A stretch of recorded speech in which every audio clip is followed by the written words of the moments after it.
聽眾朋友你好，我係羅賓，好多謝你收睇古今漫遊。耶穌受難，釋迦涅槃，聖人已經遠去啦，但係喺人世間留下咗信仰同埋修煉嘅文化。而每年春分月圓之後嘅復活節，既象徵住重生同埋希望，更係好似神喺人世間安排咗一個大預言，話俾大家知喺未來神將會翻嚟，就如同春回大地咁美好，盛世亦會再現。復活節嘅英文係 Easter， 直譯過嚟就係東方人啦。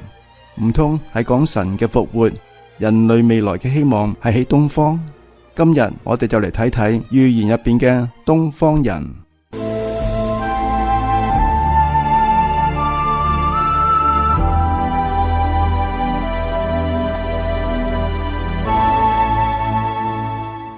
復活節係基督教嘅一個重要節日，亦係西方文明嘅象徵之一。但係復活節似乎又充滿咗東方元素。西方復活節嘅謎會唔會喺東方破解而復活呢？奇特嘅係，一個西方嘅復活節，佢嘅制定就遵從咗東方曆法嘅特點，春分、滿月、月圓呢啲時令嘅概念，對華夏文化嚟講都係最熟悉不過噶。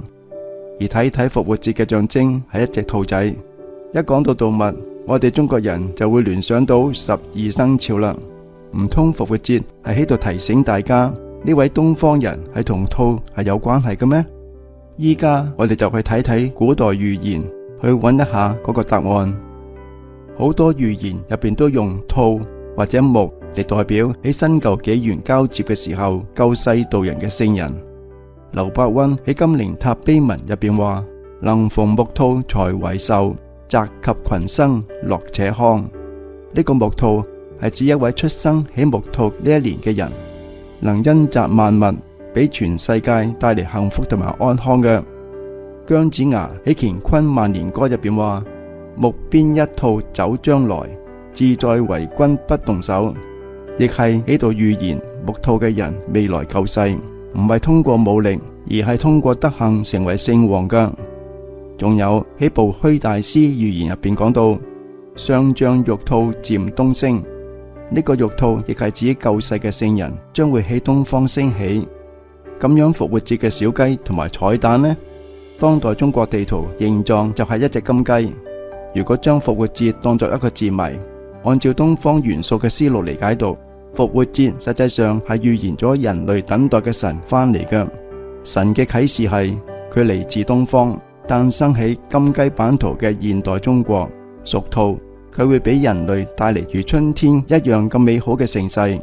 從古到今，東西方享有盛名嘅預言都俾今日嘅人類留下咗一個重要嘅信息，呢個就係救世嘅聖人出自東方，會帶俾人類新生嘅恩典。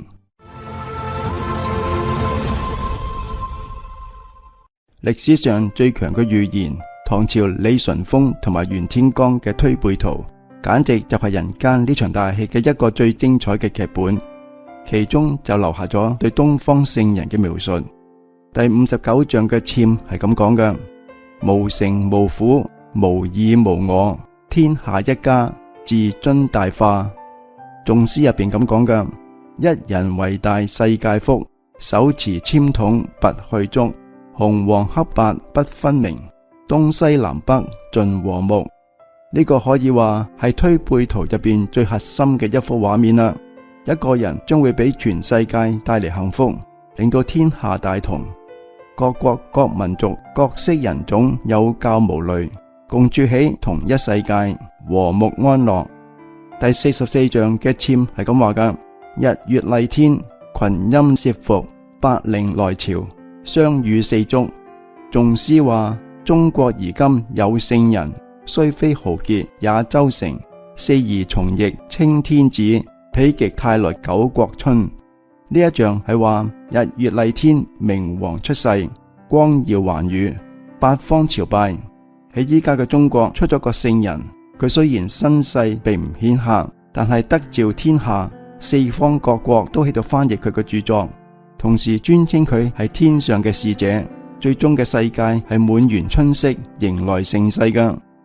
喺第47章嘅籤入邊係咁話噶：演武修文，紫微星明，匹夫有責，一言為君。仲詩呢係咁話噶：無皇無帝定乾坤，來自田間第一人。好把舊書多讀到，二言一出見英明。呢一個章入邊所描述嘅同樣係聖人嘅特質。紫微星古人認為係帝星，係指聖人具有帝王嘅德行，但係就係匹夫有責，無皇無帝，以及係來自田間，講明呢個聖人身為一介平民，來自民間。另外，演武修文嘅文係指道德教化，好把舊書多讀到嘅舊書係指傳統。呢兩句話係話聖人以傳統道德教化人心。二言一出見英明係指聖人所言乃英明真理。一言為君定乾坤都係喺度話聖人能夠用佢所講嘅道理得到大家嘅認同，從而令到天下安定。明朝嘅軍師劉伯溫料事如神，佢留低嘅燒餅歌又叫做帝師問答歌，同樣預言咗當人類去到末後時期，東方聖人救度世人嘅盛況。我哋一齊嚟睇睇朱元璋同埋劉伯溫喺呢個一問一答入邊係點樣講嘅。皇帝就問：末後道何人傳？劉伯溫就答話：有詩為證，不相真來不相道，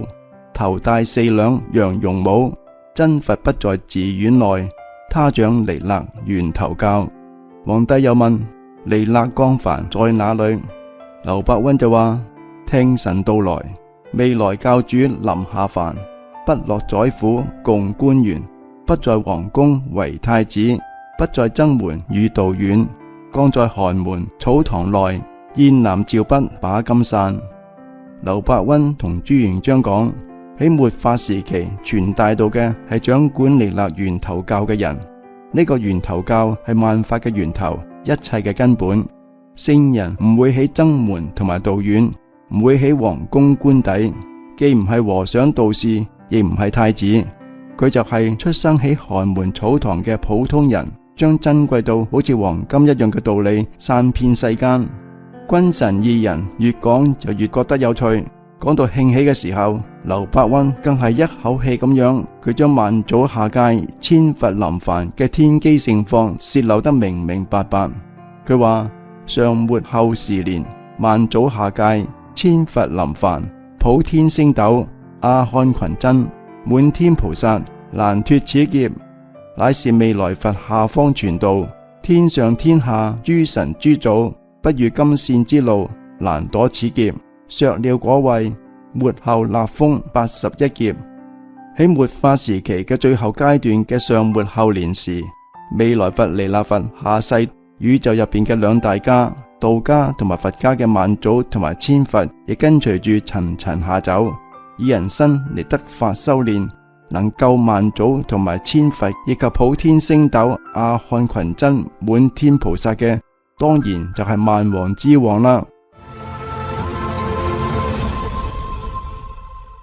諸葛亮嘅馬前課亦預言咗聖人嘅出現，否極泰來嘅境況。喺佢第12課入邊嗰度話：請患救難，是為聖人，陽伏而至，晦極生明。當我哋睇到最壞嘅情況嘅時候，聖人亦會隨即出現，拯救呢一場人類嘅災難。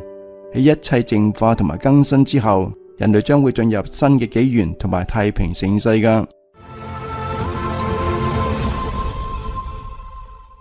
民間廣泛流傳嘅五功經，相傳係出自於1000幾年以前唐末時期嘅《轉天圖經》，記述咗天台山五功菩薩嘅預言，詳細描述咗喺末劫後期人間將會發生一場毀滅性嘅大災難，並同時預言咗救世聖人明王嘅出世，改換乾坤，令到天下走入太平盛世。五功經入邊有咁樣嘅描述噶：欲知聖人出世處，海上尋波去；欲知明王真出處，海上將塵去萬里。呢度唔係講聖人嘅出生地點，而係話聖人會去萬里之遙嘅海外，四海為家噶。太上洞穴神咒經收藏喺道家經典嘅道藏入邊，記述咗由太上道君喺西晉末年傳授俾金壇馬積山道士王轉嘅預言，講述咗末世劫盡之運，即係話末劫時期嘅大災難嘅景象，仲預言有救世聖人真君出世，更生天地，令到天下走入太平盛世。大乘佛教入邊歷來都有三世佛嘅講法，就係過去世嘅燃燈佛、現在世嘅釋迦牟尼佛同埋未來世嘅彌勒佛。燃燈佛係喺釋迦牟尼之前嘅遠古佛，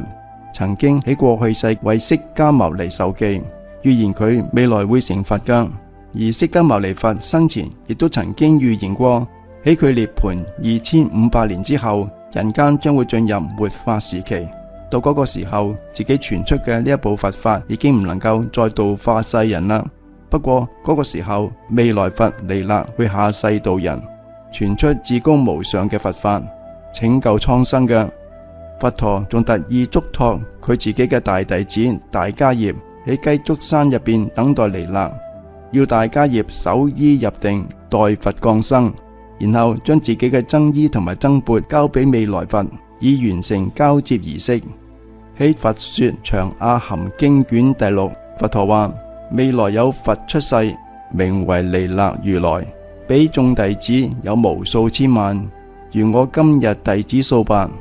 釋迦牟尼認為自己帶住嘅弟子出家修行，只能救度幾百人，而未來彌勒佛嘅弟子眾多，有無數千萬。呢個係點樣嘅一回事呢？